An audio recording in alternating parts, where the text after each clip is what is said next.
On escalating tensions this week, and there may be a new adversary against the U.S. and Israel, China. CNN reporting the communist nation is preparing to deliver new air defense systems to Iran. So joining me now is retired Marine intelligence officer, host of the Strap podcast, and national security expert, Hal Kempfer. Thanks for joining us. Thank you, Ashley.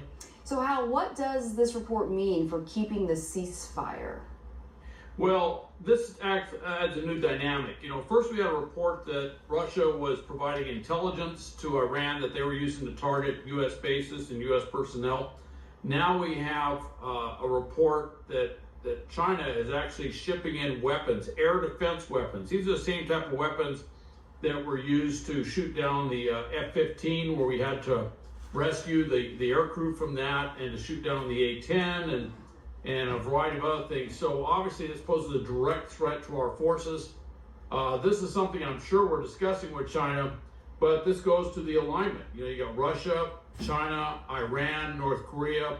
Those four are working in sync in things all around the world. So it's not a shock, but it is disappointing.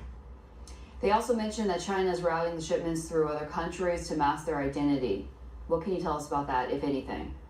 China is a master at that. They use shell corporations. The ships that come in can be under third country flags, different shell corporations from around the world. In fact, a lot of times it's not quite the same as the shadow tanker fleet with Russia, but when you start getting into who owns the ship, what country is that ship registered to, the flag country or the flag state for the ship.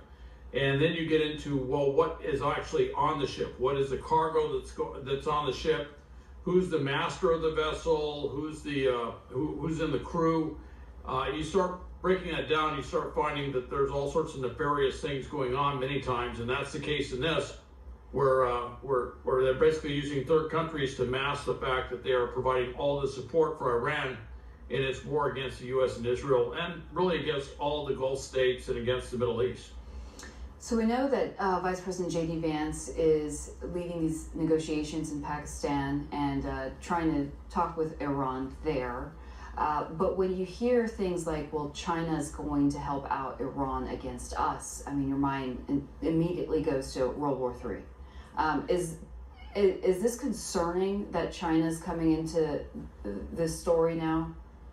There have been discussions about this. When this story surfaced, there are a lot of people who see what's going on right now around the world with Ukraine, Russia, with the Middle East as the beginnings of World War II or World War III, kind of like the